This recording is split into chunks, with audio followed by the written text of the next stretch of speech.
warahmatullahi wabarakatuh. Waalaikumsalam warahmatullahi wabarakatuh. Selamat pagi teman-teman. Pagi. Hari ini kita bakal belajar mata pelajaran berdata, materi normalisasi. Oke, sebelum kita belajar, akan kita berdoa buat tenaga masing-masing. Berdoa dimulai.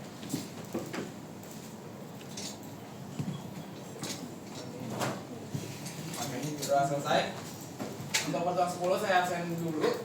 Adit, Adrian, Ahmad Dhani, Ahmad Habibi,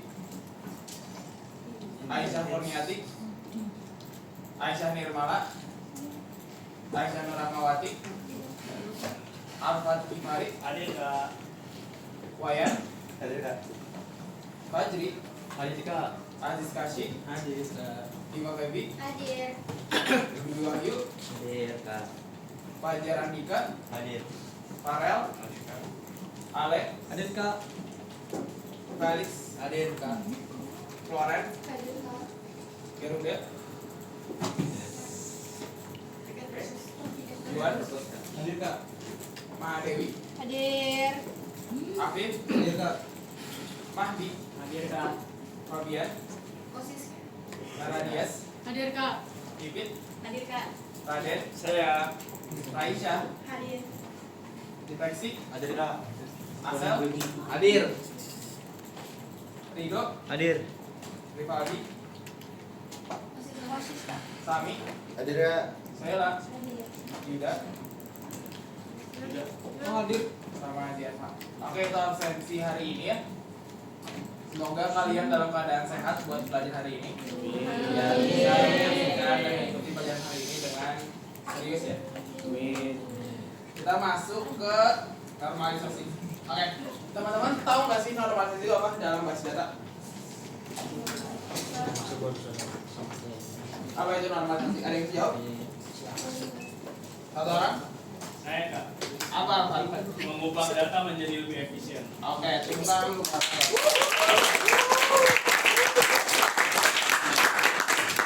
Makasih Alfa tidak bantu jawab. Jadi normalisasi itu dalam bahasa data adalah sebuah cara biar kita bisa membuat data yang universal menjadi data yang layak buat dijadikan base data. Itu normalisasi. Kita masuk ke tujuannya. Tujuan pelajaran hari ini kita cuma ngebahas apa itu normalisasi base data, pengantar normalisasi, sama bentuk-bentuk normalisasi yang ada di base data. Jadi nanti kita bakal belajar apa itu universal form, first normal form, second normal form, sama yang terakhir yang paling sering dipakai itu third normal form. Itu yang bentuk-bentuk normalisasi pada basis data. Itu buat tujuan pelajaran hari ini. Oke, normalisasi merupakan sebuah teknik dalam logical design sebuah base data yang mengelompokkan atribut dari suatu relasi sehingga membentuk struktur relasi yang baik atau tanpa redundansi. Normalisasi adalah proses pembentukan struktur base data sehingga sebagian besar ambiguity bisa dihilangkan. Kalian kebayang nggak maksudnya menghilangkan redundansi atau tanpa redundansi? Itu apa maksudnya?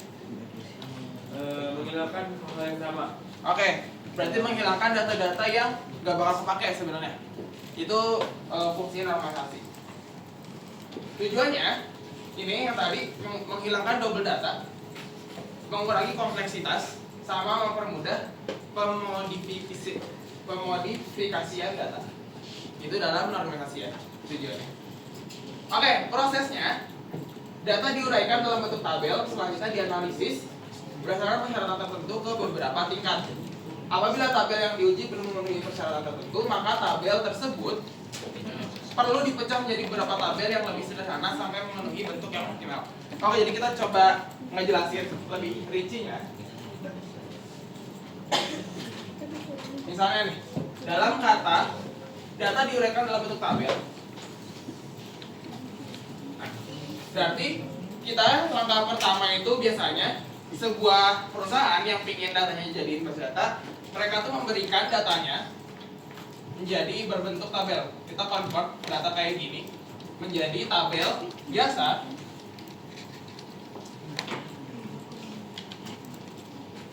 atau yang sering disebut namanya universal form. Universal Form ini, jadi itu semua data yang dari perusahaan tuh dia kasih buat kita cek, buat kita analisis apa saja data yang bakal kita olah. Nanti kita bakal ngecek nih, ada tingkat-tingkatannya lagi penyeleksiannya nih. Makanya di sini kita apabila tabel yang diuji belum memenuhi persyaratan tertentu, maka tabel tersebut perlu dipecah menjadi beberapa tabel. Misalnya kita punya satu universal form. Nanti di sini kita punya ada ujian syarat-syarat yang tertentu. Misalnya kita ngecek ada apa primary key-nya ada enggak gitu kan. Primary key-nya ada enggak. Terus datanya udah sendiri enggak gitu. Udah bukan multi data ya. Nah, misalnya masih ada, nanti kadang kita harus membuat beberapa tabel baru.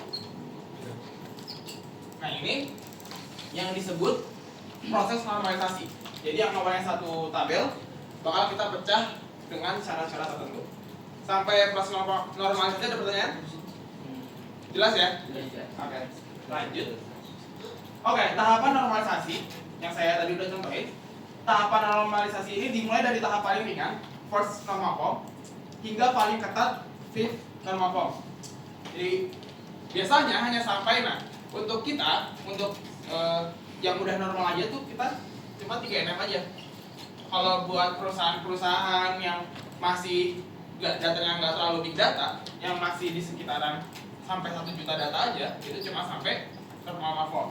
Kalau di atas 1 juta data kayak Facebook, kayak Google, Amazon, baru kita nyarinya ke form 5 normal form. Itu ya. Biasanya hanya sampai pada tingkat normal form atau BCNF karena sudah cukup untuk memadai untuk menghasilkan tabel-tabel yang berkualitas baik. Urutannya itu kita ada first normal form. Lalu kalau udah di first normal form kita ubah ke second normal form, kita ubah lagi ke third, BCNF dulu baru ke 4, baru ke 5. Itu buat tahapan normalisasi ya. Nanti kita bakal coba praktik juga gimana caranya kita mengubah data yang dari awalnya universal jadi first, second, terus kita data yang udah selesai atau normal form. Oke, misalnya kayak gini. Kita punya sebuah universal form. Bentuknya tidak normal. Berarti yang pertama kali kita lakuin, kita tuh menghilangkan perulangan grup. Jadi dari sini kita ngecek ada nggak kira-kira grouping yang terjadi. Oke, ada nggak kira-kira grouping yang terjadi? Kalau nggak ada, kita lanjut ke bentuk normal form. Pertama, menghilangkan ketergantungan parsial. Ketergantungan parsial itu biasanya sebuah data dia bergantung kepada data yang bukan primary key. Itu berarti dia datanya ketergantungan parsial. Kalau udah dia ke transitif. Kalau misalnya di first normal form udah nggak ada yang parsial, kita cek kira-kira masih ada nggak yang ketergantungan transitif. Ada yang masih ingat nggak? Transitif itu kayak gimana? Ketergantungan transitif ada yang masih tahu?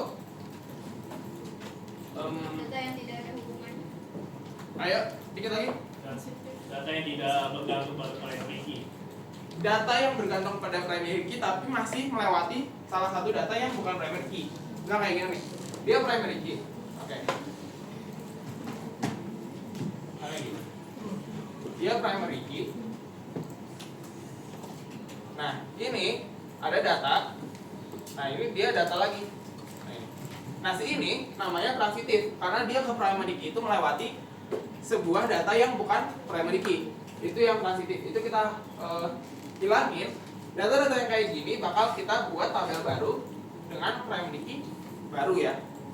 Jadi kadang misalnya kita punya satu universal form, nanti kita bisa melahirkan 4 sampai 6 tabel baru. Itu dari hasil normalisasi. Bentuk normal ketiga itu kita menghilangkan anomali-anomali hasil dari ketergantungan fungsional. Oke. Biasanya di second normal form sama third normal form ini udah mirip-mirip. Jadi kadang sekali kita udah nge-second normal form, dia udah langsung ke third normal form. Jadi kadang ini sama-sama aja.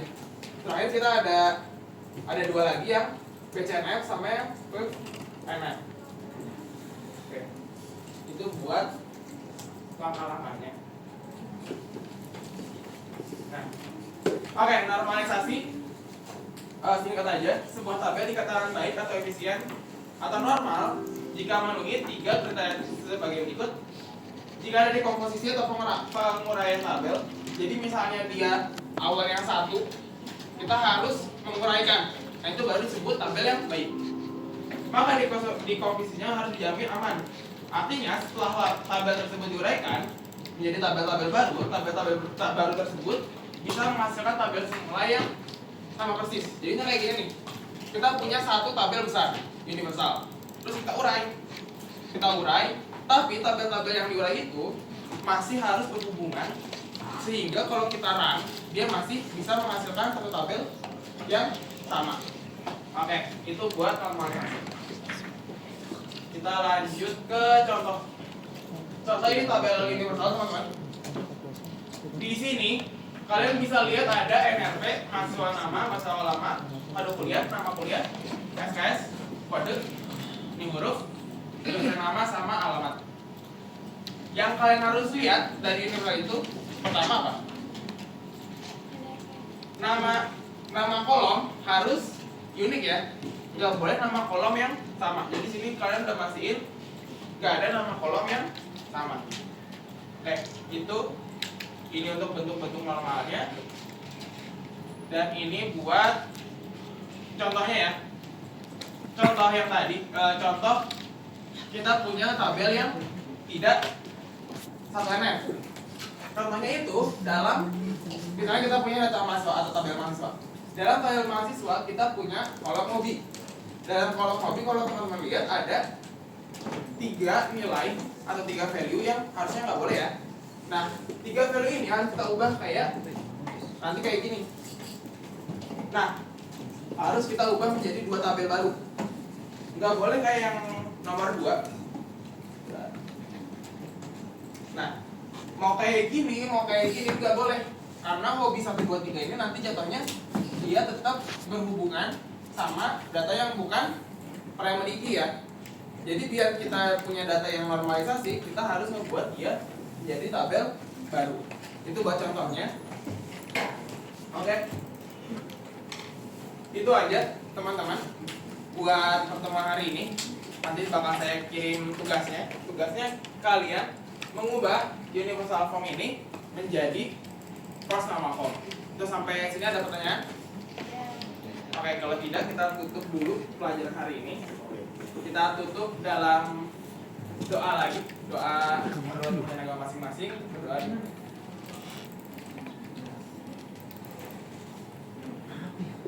Berdoa selesai. Terima kasih semuanya. Wassalamualaikum warahmatullahi wabarakatuh. Waalaikumsalam.